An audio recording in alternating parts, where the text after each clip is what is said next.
Support comes from Missouri Forest Products Association, committed to sustainable and sound conservation of the state's forests, which support more than 41,000 Missouri jobs, resulting in a $10 billion industry. ChooseWood.com. From St. Louis Public Radio. This is St. Louis on the Air.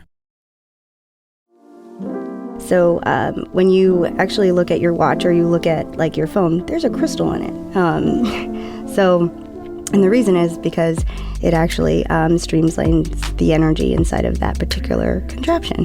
So when people come in and they want to know the science behind it, I can tell you. We do sell holy water, and we don't sell the Bible because you can get that at a gas station. But we do sell holy water, and we do sell these type of artifacts, and it's because they hold a lot of power.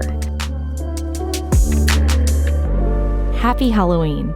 I'm Emily Woodbury.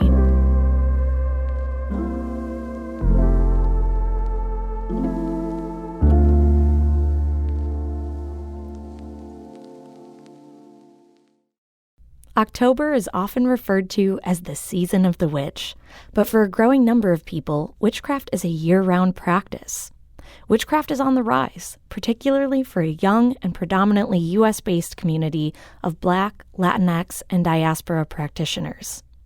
Our producer, Maya Norfleet, says she's witnessed a growing community of people who are part of the African diaspora in St. Louis who are reconnecting with practices and customs of their ancestors. So, we invited the owner of St. Louis's new mystic shop, Sincerely the Craft, to join us for a conversation about the appeal of mysticism and why she believes it's a path to connect with not just your heritage, but your higher self. Maya and I sat down with Jade Moore on Thursday. We started the conversation by asking Jade what sparked her interest in witchcraft and what specific type of practice she observes. I accidentally had a 17-year military career. And so Quick accident. But I was actually raised around it. My mother was an Irish gypsy witch, and then on my father's side, my grandmother practiced Ifa, which is a spiritual practice from Yoruba of Africa. Yeah, so it's just always been around me and my sister. And what did that practice look like growing up as a family? Did you practice together? Did you do it kind of individually? You know, our parents never pushed anything on us. We didn't go to church. We didn't realize that all of these things were going on in the background because we weren't actually allowed over other people's houses. So I never did any sleepovers. I threw a lot of fits. I thought everybody had a horseshoe over their door. I thought everybody burned potpourri or simmered potpourri. So I thought everybody did this until I was a little older, and then I realized, oh no, most people do not do this. And we were just never made to perceive religion per se. We were able to make our own decisions and move how we wanted to move with that. So you wouldn't even classify maybe the rituals, the practices you did as religion. How would you describe it? Is it spirituality? Is it a way of life? Just harmonizing with everything around us and flowing with that. And that's how we were kind of taught. And like I said, I really thought that everybody else was taught the same way, because it's not anything that little kids talk about, really. So, yeah, it was just always around us. And then as a child, for bedtime stories, my mother used to actually tell us the stories of the tarot. And I didn't know that until later on in life when I picked up the tarot. Because I wanted to become a little bit more grounded into something. I wanted to have a discipline. And the tarot is a very blueprinted archetype discipline. So when I picked it up and I started reading about it, I was like, wow, I know this. And it's because she told us those stories. So it was actually kind of cool because it was after she passed. So it was kind of something that she left, almost like a legacy. Yeah. And as an adult, I mean, I think a lot of us have an experience where maybe we grew up with some type of structure, religion, way of life, and then we decide, is this something I want to carry on for myself now that I'm an adult? Maybe, starting my own family or house or just, way of life. What made you continue to keep these practices for yourself? Well, when we were growing up, we only really had 3 rules. Don't do anything immoral, illegal, or unhealthy. And we broke some of those, for sure. But to this day, I feel like they're still good guidelines, and they can probably be found in any practice or spirituality or religion. But after my mother passed, I really wanted to be connected to her. So going through her things, I found all of these things. And then my father chimed in with, well, your grandmother practiced Ifa, which parallels with hoodoo, voodoo, and santeria. So I actually practice hoodoo in my adult life because I feel very connected to that particular practice. I feel it's powerful. It's a way of life. So when I started practicing, I realized the information out there is it's just everywhere because anybody could put anything on the internet. And as we know now, books don't actually hold a lot of truth either. It's very monitored. So when I started practicing and I was digging around and everything like that, I was like, I want to give truth to people. I want to create a space where people can feel like they're being told the right things. They're not falling in line with this trending manufactured spirituality that's kind of pushed on us. So here I am. And I want to touch on that specifically because when I entered your store for the first time, even before I entered your store, driving down the street and seeing like coming soon, I was like, oh, what's this? And I look you up. And I'm like, it's a woman of color. It's a woman that looks like me. And before that, I'm very used to seeing older white women, like long hair and all the stuff. And I'm like, that's fun, and I'll still shop there. Sure. When you talk about like you wanting to offer people something, like what specifically are you offering just based off of who you are, your background, that especially in St. Louis or in the Midwest we didn't have before you? Oh, right. Authenticity. I think that it's very important, instead of creating a space to generate sales, to create a space that is safe for people to explore their own journey and to see what enlightenment looks like to them, no matter what face of God that is, really. And I think that in our store, we try very hard not to box spirituality. And I'm not unthankful for the trend because I think it does bring people in, but it saddens me that people are making money off of something that is so sacred, So 78% of our store is actually indie artists that we derive our products from, as opposed to huge manufacturers and warehouse spirituality, for sure. What do you find customers are usually coming to your store for? Hope. I think that they want direction. I think that what I am really excited about is in this particular area, we're seeing more and more of people that are established in their spirituality and a little bit more in the way that they are walking their journey. So we're answering less 101 questions and more so, oh, it's right here. Or you can use this instead or whatever have you. But I think that people come in and they're generally, if they are looking for just, oh my gosh, help, I don't know where to start. We do get that question, but we're getting it less and less, and that makes me very excited because it means that people are really diving in and they're learning who they are and how they're harmonizing with their own journey, for sure. And how do you coach someone who doesn't quite know exactly what they're looking for? You mentioned like what enlightenment looks like to you. How do you help people discover that for themselves? Well, I think that the first question is, well, what's your problem? what brought you in here, because there's always something, and it's anything from, oh, I want to be grounded. I feel like I'm loosey-goosey and in the universe. I'm just floating around and I don't feel connected to anything. Or it's, he broke up with me. I want to hex my ex. It's A to Z here. Which we don't try to fall into that, of course. But what we generally tell people is walk around, see what you're magnetized to, and then we'll go from there. Because generally what you're magnetized to is something that you have like a little bit of comfortability with. But generally it will co-align with the reason why they're actually here, and whatever that reason is. Sometimes it can get a little bit heavy. And I am not a psychologist, but we hear a lot of issues and things like that, and we try our best to kind of steer them in a way that makes sense for them. Maya, what did you find yourself drawn to when you walked in the shop? I will admit, I was just excited to see, I've been calling it at work, witchy stuff.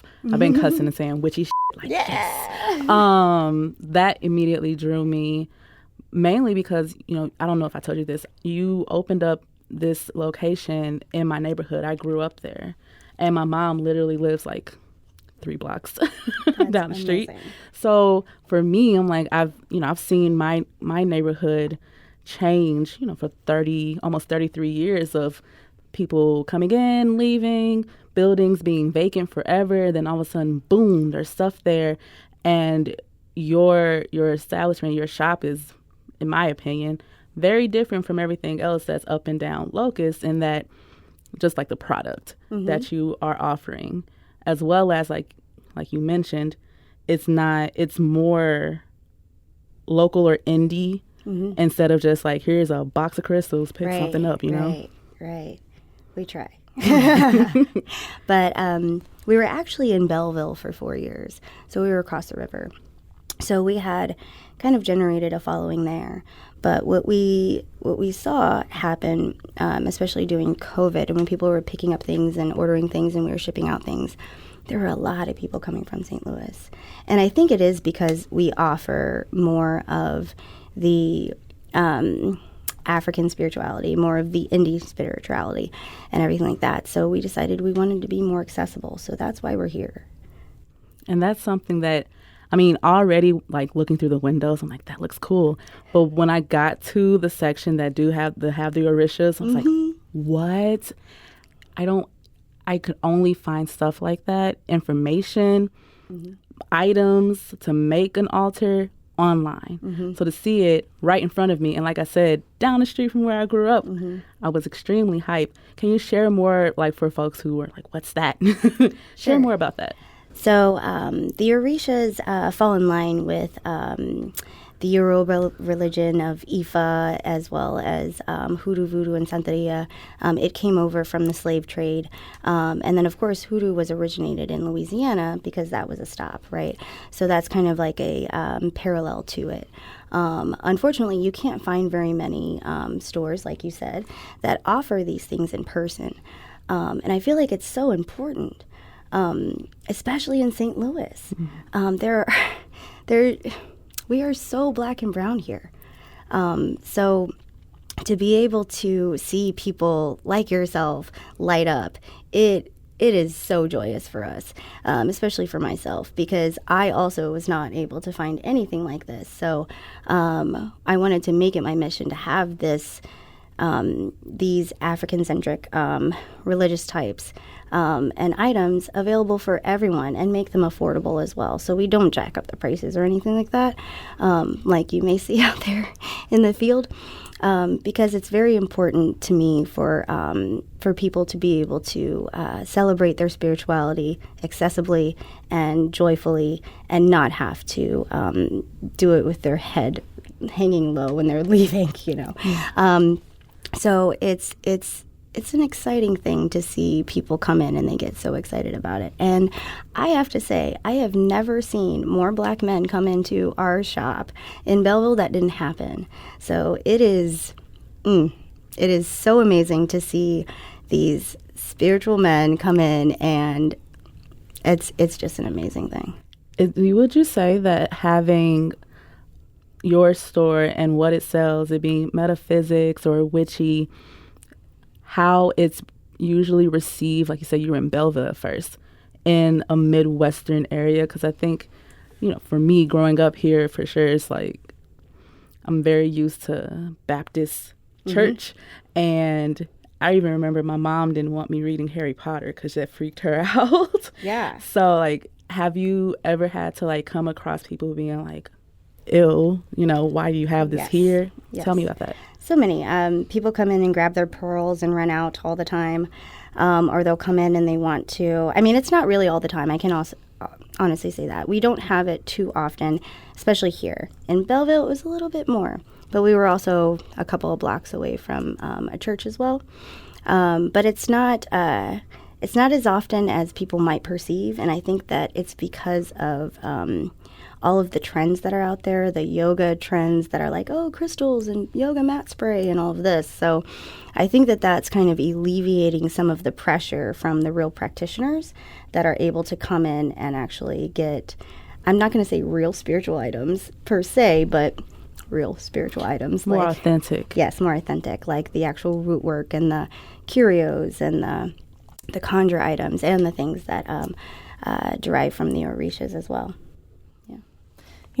I think it's interesting too. So orishas are new to me. I just started learning about them preparing for this segment.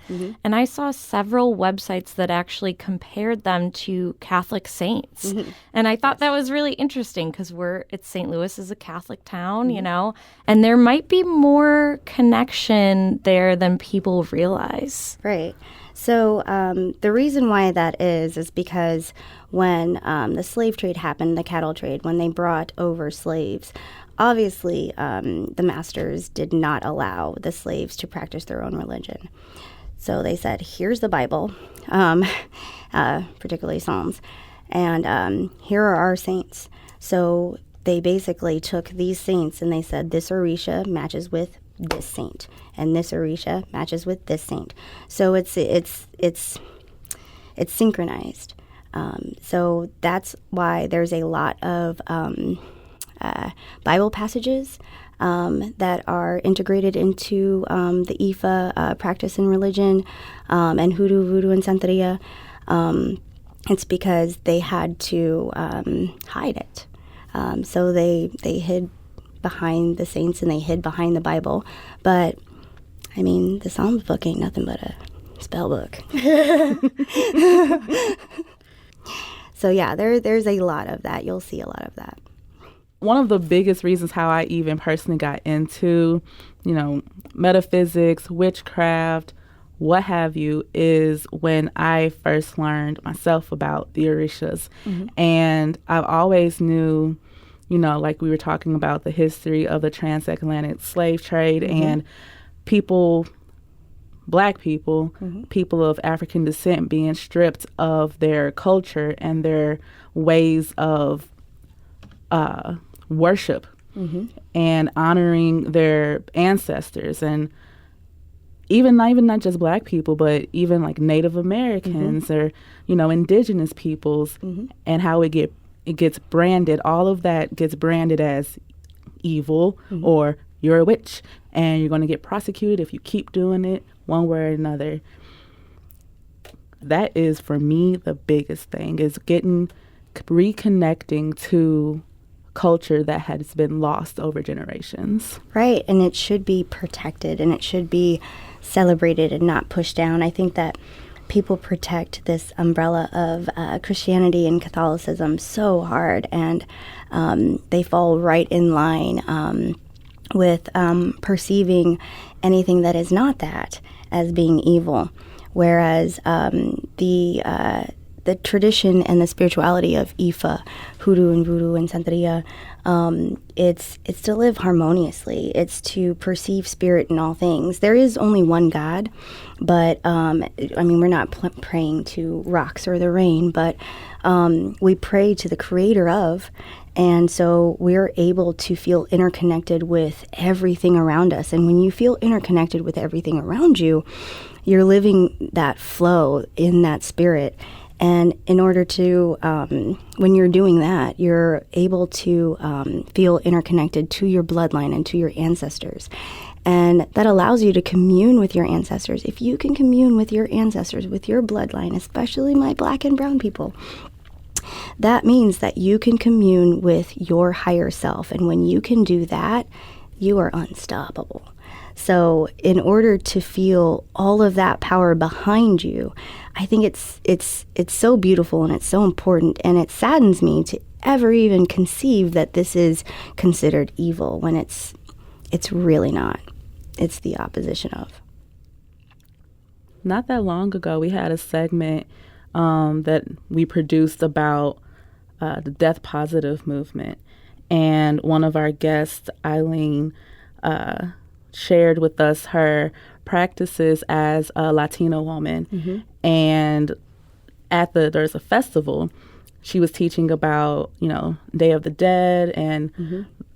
and even her telling me about, as she started learning more about these customs she grew up with as an adult and bring it into the church, people will still kind of look at her a little different, oh, I don't know about that. She called it, they'll say woo-woo, I'm mm-hmm. not into this kind of woo-woo thing. Mm-hmm. But it's as simple as death even, the acceptance of the full human experience, mm-hmm. life experience. It mm-hmm. ends at some point. Mm-hmm. And I think, tell me if I'm putting my opinion in it now real quick. I feel like the acceptance and with wrapping your arms around that part of life and that woo-woo mindset is what ends up pushing people or making people scared of the different practices that you have in your store. Absolutely. I mean, I would think that the perception of things in a different way is scary to people, because when you perceive something differently, your world looks different. So you might not be able to relate to someone who isn't a little bit more perceptive of something like death on a positive level. And I mean, in the IFA practice, it's not negative nor positive. It's the way it goes. And you just have to flow with that and harmonize with that. And you absorb the energy that is released into the universe. And that is power. And I don't think there's anything wrong with that. When I talk to my mom, I love my mom, but she, is a God-fearing woman. And I explained to her, there's a lot of what you call witchy or woo-woo or whatever you want to call it in our everyday life. When my mom prays over me just to be safe outside, I'm like, hey, that's setting an intention. You want to protect me. That's the same thing that I'm doing when I do my own practices at home. Mm-hmm. When you have, and you mentioned trends earlier too, and we are coming up on Halloween. Mm-hmm. Gotta admit that. Everybody's a witch right now. Everybody. How do you connect those dots for people who are I'm just into it because tis the season type thing too, but really it's everyday life if you think about it? I think people are so surprised when they walk in, and they just are coming in because it's October and it's Halloween season. It's, the season of the witch. I think they get very surprised when they might have walked in just for a tarot reading and they leave with so much more. And I love the touchbacks that we get from those specific people that would never really come in on a general off-season day, but now they will, because they're like, oh gosh, I found a lot of things that's totally relatable. Because I don't think that there's not a person walking that couldn't walk in and find something that's relative to their everyday life. We do sell holy water, and we don't sell the Bible because you can get that at a gas station.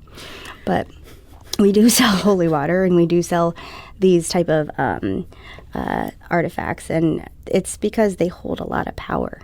And I mean, if you think about it, our whole, a lot of our nation pumps power for hundreds of years, has pumped power into holy water and the cross and all of that.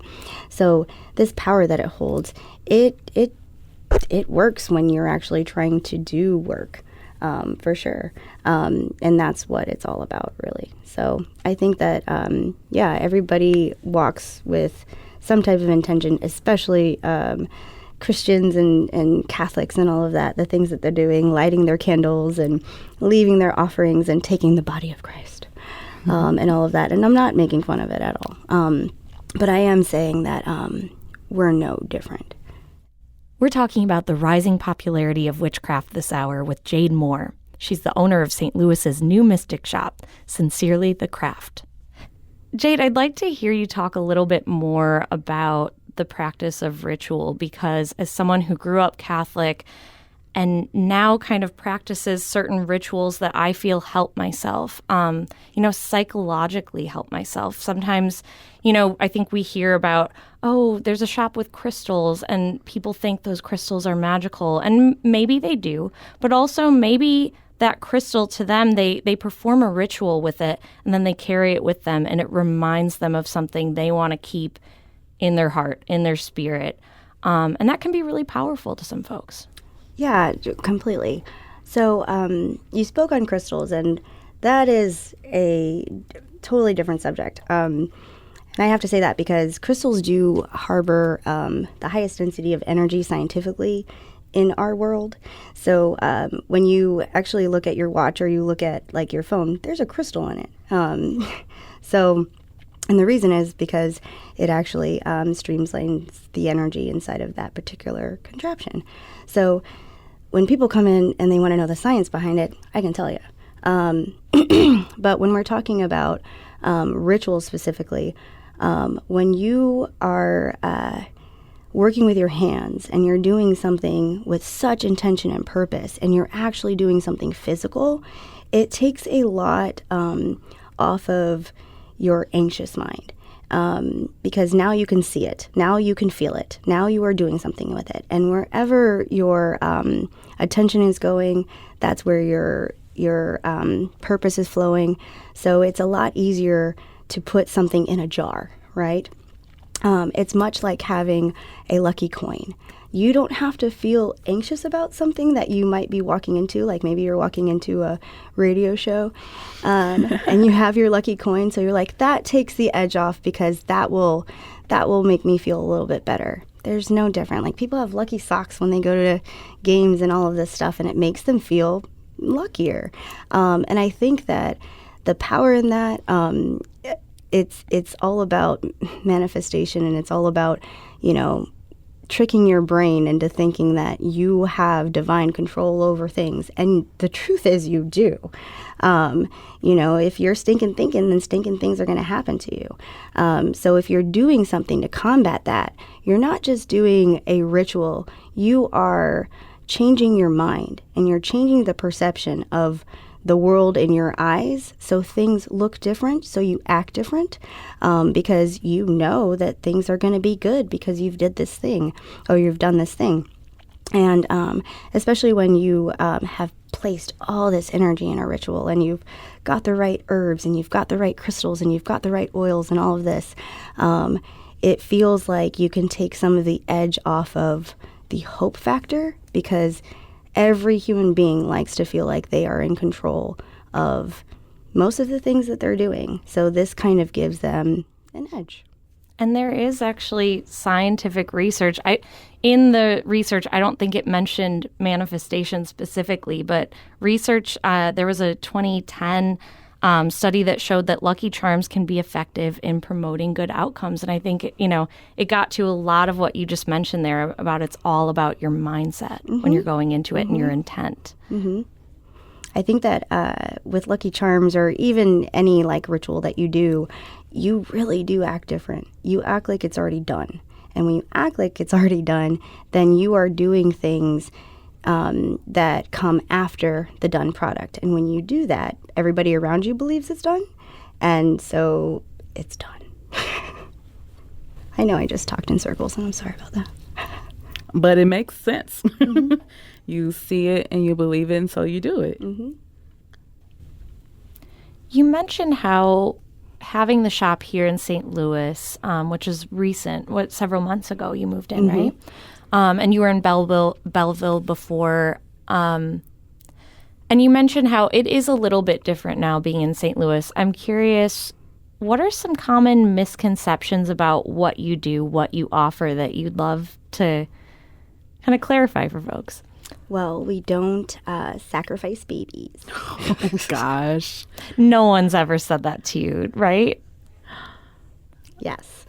The things that we hear, even, and I can say this, we heard a lot more in Belleville, but we haven't been here that long.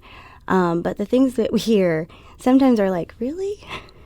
If you believe that, then you believe in a lot more than what's in this store, and you'll believe anything. But no, we're not dancing, around bonfires naked under the full moon. I would, but give me a space and I would. But we're not doing that. We're not doing blood rituals. We're not, sacrificing any type of animals or anything like that. And I think that sometimes those things can be very misconstrued as anything besides something under the Catholic umbrella or the Christian umbrella seems bad, or it seems evil, or it seems, something that we're praying to the devil. I don't believe in the devil, so that's not mine. But I often get, are you a good witch or are you a bad witch? And I'm like, are you a good Christian or are you a bad Christian? Because that's the same question. And then how do they answer? Oh. I guess I could see why you would ask me that. So. And you mentioned hexes are not your thing. You mentioned that I think at the start of the conversation a little bit. It's like if someone's coming in to say, hey, I want to spite my ex, you're like, eh. It doesn't happen that often, but we generally try, like when someone says, oh, I want to hex this person, or I want to do this or the third, or, oh, I think that someone put a hex on me. We get that a lot. Or I think that someone has rooted me up. I look at them and I say, do you know how much energy it takes for someone to push bad energy on someone else from afar? And me, myself, if I had that type of power, I would manifest a Porsche. No, that's right. So, I asked them, I'm not trying to say you're being vain, but I am trying to say maybe you should try changing your own energy as opposed to severing cords with somebody else. And you'd probably find a lot of success there. I know you own a shop, but maybe there's like a quick thing you even do. Maybe you even don't think of it as a ritual in your own life that doesn't even require someone to buy anything. That would just help them maybe like better understand their own feelings about something they're struggling with, or maybe help them manifest something that they want to achieve. Like, is there any kind of maybe just advice you'd give to someone? I think that manifestation is so ingrained in our brain. We manifest minutely. We just don't realize it. It's all about just deciding what is, period, and then living that way, or walking that way, or moving that way. In the morning myself, I'm not very good at meditating, but what I do like to do is walk through my day. Because I find when I walk through my day and the things that I need to do or have to do, we work way better on autopilot. So I am manifesting good outcomes by saying, I'm going to nail this, I'm going to do this, I'm going to do that. But more importantly, at the end of the day, fix your mistakes so you can sleep. So sit there and all of the mess ups that you've done, go and fix them in your mind. And again, I'm not good at meditation because I can't clear my mind like an Etch-a-Sketch, but I am really good at walking through what I'm going to do and then backtracking on what I think that I didn't do well, and then clearing that slate so that I can go to sleep. Maybe that's something we can all take with us today. Yes. Jade, thank you so much for coming in today. Thank you so much for having me. Jade Moore is the owner of the St. Louis mystic shop, Sincerely the Craft. It's located on Locust Street in Midtown.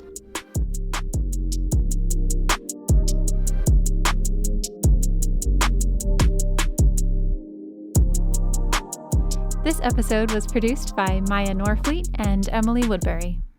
Podcast designed by Aaron Dorr. Our production intern is Avery Rogers. Our executive producer is Alex Hoyer. St. Louis on the Air is a production of St. Louis Public Radio. Understanding starts here.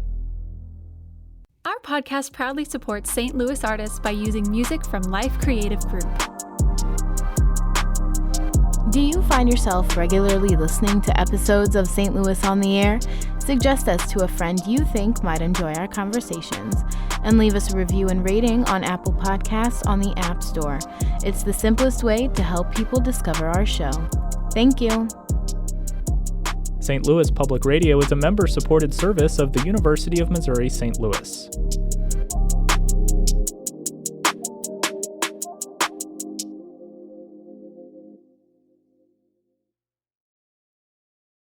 Support comes from the Missouri Forest Products Association, providing more than 41,000 jobs in the production of wood pallets, railroad ties, white oak barrels, hardwood floors, and more.